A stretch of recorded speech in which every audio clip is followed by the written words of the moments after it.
Budapest शहर के opera house में आज एक शानदार डांस शो होने वाला था। इसे देखने के लिए पेट्रोव नाम का एक अपराधी, जो लड़कियों की तस्करी करता था, अपनी प्रेमिका और बॉडीगार्ड के साथ वहां आया था। इसी भीड़ में मौजूद एक कॉन्ट्रैक्ट किलर फ्लड पेट्रोव पर नजर रखे हुए था। जैसे ही डांस शुरू हुआ, फ्लड ने इसका फायदा उठाते हुए पेट्रोव के बॉडीगार्ड्स को एक एक करके मारना शुरू कर दिया और फिर सीधे पेट्रोव तक पहुंचकर उसे भी खत्म कर दिया। ये सब देखकर पेट्रोव की प्रेमिका डर के मारे भागने लगी। वहीं फ्लड भी अपना काम पूरा कर चुका था और वह वहां से निकलने लगता है कि अचानक उसके सर में तेज दर्द उठने लगा। उसने किसी तरह खुद को संभाला और आगे बढ़ने लगा। इसी बीच एक बॉडीगार्ड अपने बॉस की ओर बढ़ रहा था, क्योंकि उसने बॉस की गर्लफ्रेंड को घबराहट में भागते हुए देखा था। जब वो वहां पहुंचा तो उसने पाया कि किसी ने उसके बॉस की हत्या कर दी है। ये देखते ही उसने अपनी बंदूक निकाल ली और हमलावर की तलाश करने लगा। तभी उसकी मुठभेड़ ओपेरा हाउस के गार्ड से हो गई। हालत बिगड़ते देख बॉडीगार्ड ऊपरी मंजिल से कूदकर नीचे हॉल में आ गया, लेकिन वो अपनी मौत से नहीं बच सका। गोलीबारी की आवाज गूंजते ही हॉल में अफरा तफरी मच गई। लोग अपनी जान बचाने के लिए घबराकर बाहर की ओर दौड़ने लगे। भगदड़ में डांसर मेजी गिर जाती है और भीड़ उसके हाथों पैरों पर चढ़ते हुए आगे बढ़ रही होती है। तभी फ्लड उसकी गिरी हुई फोन उठाकर अपने जेब में रख लेता है और जल्दी से मेजी को उठाकर बाहर निकाल लाता है। मेजी राहत की सांस लेते हुए उसका शुक्रिया अदा करती है और उसका नाम पूछती है। फ्लड उसे अपना नाम बताता है, लेकिन तभी उसके सर में फिर से तेज दर्द उठता है। मेजी घबरा जाती है और तुरंत अपने दोस्तों से पानी मांगती है, लेकिन जैसे ही वो पलटती है, फ्लड वहां नहीं होता। अगले दिन फ्लड डॉक्टर से मिलने जाता है। डॉक्टर उसका सीटी स्कैन करता है और कहता है, तुम्हें कोई ट्यूमर नहीं है, लेकिन मैं तुम्हारा ब्लड सैंपल ले लेता हूँ टेस्ट करने के लिए। शायद इससे पता चल सके कि तुम्हें क्या हुआ है। फ्लड अपने बॉस किंग्सले से मिलता है, जो ना सिर्फ उसका बॉस बल्कि दोस्त जैसा भी है। वो उसे अपने सरदर्द के बारे में बताता है। किंग्सले कहता है, इन डॉक्टरों पर भरोसा मत करो, इन्हें कुछ नहीं आता। कुछ दिन की छुट्टी ले ले, थोड़ा घूम फिर मस्ती कर और लड़कियों से मिल, सब ठीक हो जाएगा। फ्लड वहां से निकलकर मेजी के रिहर्सल डांस क्लास में पहुंचता है और उसे उसका फोन लौटाता है। मेजी उसका शुक्रिया अदा करने के लिए उसे डिनर पर चलने के लिए पूछती है। साथ ही वो अपना नंबर और नाम लिखकर उसे देती है और कहती है, शाम को मुझे कॉल करना। शाम होते ही फ्लड मेजी को मैसेज करता है और दोनों एक साथ डिनर पर जाते हैं। डिनर के दौरान दोनों बातचीत करते हैं। फ्लड उसे झूठ कहता है कि वो आर्मी में है और रिटायरमेंट की प्लानिंग कर रहा है। वहीं मेजी भी उसे अपनी डांसिंग जर्नी के बारे में बताती है। धीरे धीरे दोनों के बीच एक खास जुड़ाव बनने लगता है। उस रात के बाद वे रोजाना एक दूसरे के साथ समय बिताने लगते हैं। दिन में मेजी अपने डांस रिहर्सल में व्यस्त रहती, जबकि फ्लड अपने खून खराबे से भरे काम में डूबा रहता। मगर हर शाम दोनों साथ होते और मिलकर खूबसूरत पल बिताते। यह सिलसिला कई दिनों तक चलता रहा और देखते ही देखते उन दोनों को एक दूसरे से प्यार हो गया। एक दिन फ्लड किंग्सले से मिलता है और कहता है कि वो अब ये धंधा छोड़ना चाहता है, क्योंकि उसकी जिंदगी में मेजी नाम की एक लड़की आ गई है। साथ ही वो किंग्सले से अनुरोध करता है कि वो उसके लिए एक लाइफ इंश्योरेंस पॉलिसी बनवा दे, ताकि अगर उसके दुश्मनों ने कभी उसे मार दिया तो इंश्योरेंस की रकम मेजी को मिल सके। फ्लड आगे कहता है, मेजी ने आज रात मेरे लिए जन्मदिन की पार्टी रखी है। अगर तुम अपनी पत्नी के साथ आओगे तो मुझे बहुत अच्छा लगेगा। रात की पार्टी में जब लोग ड्रिंक लेते हुए आपस में बातें कर रहे होते हैं, उसी दौरान फ्लड वॉशरूम में होता है, जहां उसे फिर से सर में दर्द होने लगता है। दवाई लेकर वह बाहर आता है, जहां किंग्सले उससे कहता है, तुम मेजी को सच बता दो कि तुम असल में क्या करते हो।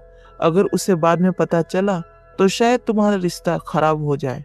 इसके बाद सभी लोग मिलकर फ्लड का जन्मदिन सेलिब्रेट करते हैं। अगले दिन फ्लड डॉक्टर से मिलता है, जो उसे बताता है, ब्लड रिपोर्ट से पता चला है कि तुम्हें क्रूटर्सफेल्ड जैकोब डिजीज है। इसमें ब्रेन के मोटर न्यूरॉन, जो शरीर को मूवमेंट करने का संदेश भेजते हैं, तेजी से डैमेज होते हैं, जिससे सर दर्द, आंखों के सामने अंधेरा छाना और याददाश्त की क्षमता में गिरावट आती है। दुख की बात यह है कि इसका कोई इलाज नहीं है और तुम्हारे पास सिर्फ 3 महीने बचे हैं। अपनी मौत की खबर सुनकर फ्लड अंदर से पूरी तरह टूट जाता है। घर लौटने के बाद वो अपनी बीमारी के लक्षण और इलाज के बारे में इंटरनेट पर खोजता है। उसे लक्षण तो मिल जाते हैं लेकिन इसका कोई इलाज नहीं मिलता। निराश होकर वो अपने प्यार को याद करता है और बीते हुए पलों को फिर से जीने की कोशिश करता है। फिर वो एक गहरी सांस लेता है, एक बैग में हथियार रखता है और उसे पानी में फेंक देता है। अगली सुबह फ्लड किंग्सले को एक बैग देता है जिसमें पैसे और सोने के सिक्के होते हैं। वो अपनी गंभीर बीमारी के बारे में बताते हुए कहता है कि उसके पास केवल 3 महीने बचे हैं। वो नहीं चाहता कि मेजी उसे धीरे धीरे मौत के करीब जाते हुए देखे, इसलिए वो अपने दोस्त के पास अपना कॉन्ट्रैक्ट लेकर आया है। फ्लड की इच्छा थी कि उसके मरने के बाद मेजी को इंश्योरेंस की रकम मिले ताकि वो अपनी जिंदगी खुशहाल जी सके। किंग्सले उसे समझाने की कोशिश करता है कि वे बड़े से बड़े डॉक्टर से मिलेंगे, लेकिन फ्लड पहले ही हार मान चुका था। हालांकि किंग्सले उसके फैसले से सहमत नहीं होता और कॉन्ट्रैक्ट लेने से इनकार कर देता है। इसके बाद फ्लड अपना कॉन्ट्रैक्ट देने के लिए एंटोनिटी के पास जाता है, जो अपने बॉडीगार्ड मैक्स के साथ होती है। मैक्स एक भाड़े का सोल्जर होता है जिसे मार्सेनेरी कहा जाता है। जैसे ही एंटोनिटी की नज़र फ्लड पर पड़ती है, उसका गुस्सा भड़क उठता है क्योंकि फ्लड ने उसके पिता की हत्या कर दी थी।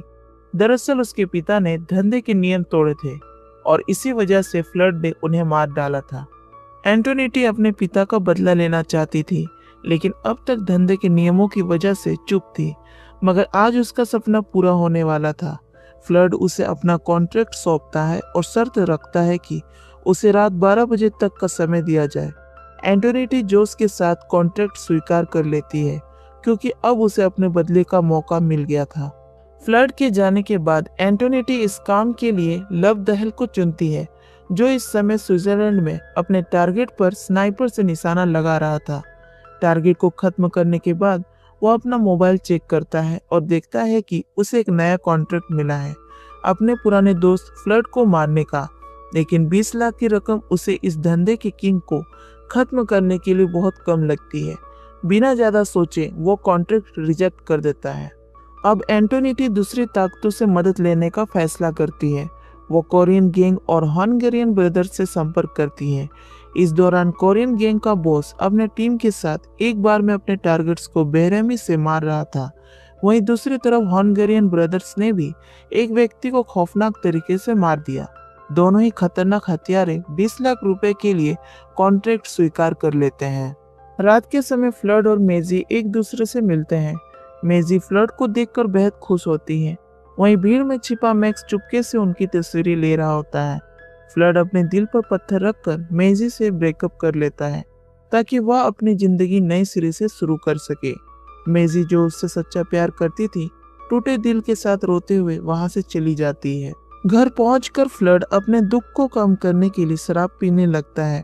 नशे की हालत में वो अपनी बीमारी के बारे में एक वॉइस नोट रिकॉर्ड करता है और गलती से मेजी को भेज देता है। जैसे ही मेजी को मैसेज मिलता है, उसे सच्चाई का एहसास होता है। फ्लड उसे खुद से दूर क्यों कर रहा था। इसी दौरान फ्लड को उसके डॉक्टर का फोन आता है। डॉक्टर घबराए हुए लहजे में बताता है, रिपोर्ट में गड़बड़ी है, तुम्हें क्रीटसफेल्ड जैकब डिजीज नहीं है। ये सुनकर फ्लड चौंक जाता है। वो तुरंत पूछता है, तो फिर मेरा सिरदर्द और डबल विजन किस वजह से हो रहा है? डॉक्टर कहता है, ये तो मुझे भी नहीं पता, लेकिन एक बात पक्की है, तुम्हारी जिंदगी लंबी है। ये सुनते ही फ्लड के होश उड़ जाते हैं। उसने इसी बीमारी को सच मानकर अपना कॉन्ट्रैक्ट दिया था और कॉन्ट्रैक्ट के मुताबिक उसने सिर्फ रात 12 बजे तक का समय मांगा था, जिसमें अब केवल कुछ मिनट बचे थे। जैसे ही 12 बजता है, कोरियन गैंग फ्लड के घर में घुस जाती है। फ्लड उनसे कहता है कि उससे गलती हो गई है और वो कॉन्ट्रैक्ट कैंसिल करना चाहता है, लेकिन गोयंग हंसते हुए कहता है, भाड़ में जाओ। फिर गोयंग अपने 2 साथियों को फ्लड को खत्म करने के लिए भेजता है। दोनों हमलावर बिना समय गवाए फ्लड पर टूट पड़ते हैं, लेकिन फ्लड भी किसी से कम नहीं था। वो महिला हमलावर का सर पकड़कर टूटी हुई कांच पर रगड़ देता है और वह तड़पते हुए वहीं दम तोड़ देती है। दूसरा हमलावर हमला करने की कोशिश करता है, लेकिन फ्लड उससे भी तेज निकलता है। वो उसे पूरी ताकत से उठाकर दीवार पर दे मारता है। टक्कर इतनी भीषण होती है कि दीवार टूट जाती है और वो हॉल में जा गिरता है। उसके शरीर की हड्डियां चटकने की आवाज के साथ टूट जाती है और कुछ ही पलों में उसकी भी सांसें थम जाती है। फ्लड बिना रुके आगे बढ़ता है और गोयंग व उसके बचे हुए दो साथियों पर टूट पड़ता है। वह पूरी बेरहमी से उन पर हमला करता है और कुछ ही मिनटों में तीनों को मौत के घाट उतार देता है। इसके बाद फ्लड बिल्डिंग से बाहर निकलता है और गोयंग के फोन से एंटोनिटी को कॉल करता है। एंटोनिटी गोयंग का फोन देखकर खुश हो जाती है, क्योंकि उसे लगता है कि फ्लड अब खत्म हो चुका है। लेकिन जैसे ही वो फोन उठाती है और फ्लड की आवाज सुनती है, उसका दिमाग खराब हो जाता है। फ्लड कहता है, मैंने उन्हें ऊपर भेज दिया है और मैं ये कॉन्ट्रैक्ट कैंसिल करना चाहता हूँ। एंटोनिटी गुस्से से जवाब देती है, कॉन्ट्रैक्ट कैंसिल नहीं होगा और मैं तुझे मारने के लिए हर एक हत्यारे को हायर करूंगी। फ्लड भी शांत नहीं रहता और जवाब देता है, अगर वे मुझसे भिड़े तो वे सभी मरेंगे। ये कहकर वो गुस्से में फोन तोड़ देता है। तभी वहां हंगरियंस ब्रदर्स पहुंच जाते हैं। फ्लड तुरंत वहां से आगे बढ़ता है और मेजी को अपने फोन से एक वॉइस मेल भेजता है, मैं एक मुसीबत में हूँ और तुम्हारा घर जाना सुरक्षित नहीं है। तुम जल्दी से बुडापेस्ट से निकल जाओ और अपना फोन बंद रखना, मैं तुम्हें ढूंढ लूंगा। इस बीच हंगेरियन ब्रदर्स फ्लड को एक घर के अंदर घेर लेते हैं और अपनी बाइक से उस पर हमला करते हैं। फ्लड तेजी से एक रोड उठाता है और एक बड़े बॉक्स के पीछे छुप जाता है। जैसे ही उनमें से एक हमला करने आता है, फ्लड उसे मारकर नीचे गिरा देता है। फिर अपने पैर से उसके हेलमेट पर इतनी जोर से लात मारता है कि हेलमेट के साथ उसका सर भी फट जाता है, जिससे वह तुरंत मर जाता है। ये देखकर उसका भाई गुस्से में फ्लड की तरफ तेजी से बढ़ता है, लेकिन फ्लड उसकी बाइक पर इतनी जोर से लात मारता है कि वह बाइक छोड़कर एक ड्रम पर गिरता है, जिससे उसकी भी मौत हो जाती है। इसके बाद फ्लड बाइक लेकर वहां से निकल जाता है। दूसरी तरफ एंटोनिटी फ्लड को मारने के लिए और भी लोगों को कॉन्ट्रैक्ट भेजती है। साथ ही वो इनाम की रकम 20 लाख से बढ़ाकर 40 लाख कर देती है। जैसे ही लव दहल को पता चलता है कि रकम अब 40 लाख हो गई है, वह तुरंत फ्लड को मारने के लिए तैयार हो जाता है। वहीं स्कॉटलैंड, इंग्लैंड और स्पेन के हत्यारे भी इस मिशन में शामिल हो जाते हैं। इस बीच मेजी फ्लड का भेजा हुआ वॉइसमेल सुनती है। दूसरी तरफ फ्लड किंग्सले के घर पहुंचता है, जहां वो किंग्सले को पूरी स्थिति बताता है, कैसे डॉक्टर की एक गलत रिपोर्ट के चलते उसने एंटोनिटी को कॉन्ट्रैक्ट देकर खुद को फंसा लिया। फिर फ्लड उसे अपना धांसू प्लान बताता है और उससे कुछ हथियार लेता है। इसी दौरान किंग्सले की पत्नी आ जाती है और फ्लड को नेक मसाज देती है, जिससे उसका सरदर्द और डबल विजन पूरी तरह गायब हो जाता है। उधर लव दहल अब बुडापेस्ट पहुंच चुका होता है। एंटोनिटी कॉल पर उससे बात करते हुए उसे मेजी की फोटो भेजती है और बताती है, ये फ्लड की कमजोरी है, इससे तुम्हारा काम आसान होगा। इस मदद के बदले एंटोनिटी लव दहल से एक फेवर मांगती है कि वो उसके भाई मनी को भी अपने साथ रखे, ताकि वो इस धंधे के तौर तरीके सीख सके। इसके बाद लव दहल मनी के साथ मेजी के घर की ओर निकल जाता है। दोनों मेजी के घर के बाहर इंतजार करने लगते हैं और जैसे ही मेजी बाहर निकलती है, वे उसे किडनैप कर लेते हैं। अगले दिन मैक्स एंटोनिटी को बताता है कि उसे पता चला है कि फ्लड ने किंग्सले से मिलकर एक जाल बिछाया है पुराने किले में। एंटोनिटी गुस्से में कहती है, सभी हथियारों को लोकेशन अपडेट कर दो और अपने सोल्जर्स को बुला लो, अब मैं देखती हूँ फ्लड कैसे बचता है। दूसरी तरफ किंग्सले कॉल पर फ्लड को बताता है कि प्लान कामयाब हो गया है। एंटोनिटी ने सभी को लोकेशन अपडेट दे दी है। इसके बाद फ्लड किले के अंदर उन बेरहम हथियारों के लिए ट्रैप बिछाता है और उनका इंतजार करने लगता है।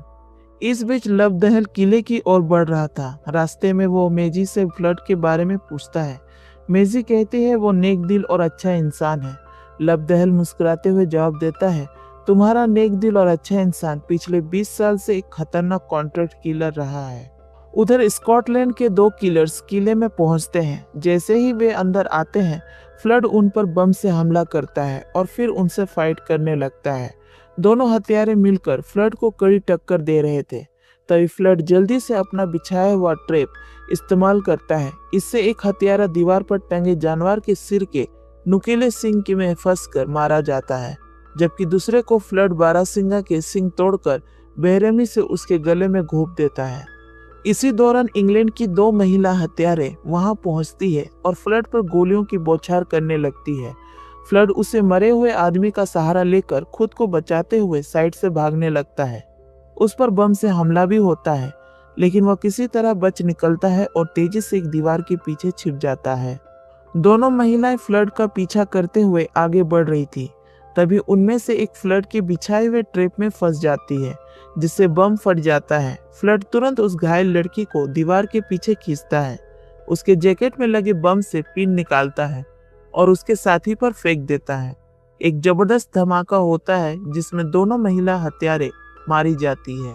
धमाके की वजह से फ्लड दरवाजा तोड़कर किले के दूसरे हिस्से में पहुंच जाता है, जहां उसे स्पेन का एक हत्यारा मिल जाता है। दोनों के बीच खतरनाक फाइट शुरू हो जाती है। दोनों एक दूसरे को बराबरी की टक्कर दे रहे थे।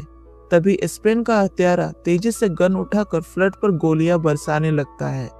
फ्लड फुर्ती से बचते हुए टेबल के पीछे कूदता है और उसे कवर की तरह इस्तेमाल करता है, जिससे उसका एक और ट्रैप एक्टिवेट हो जाता है।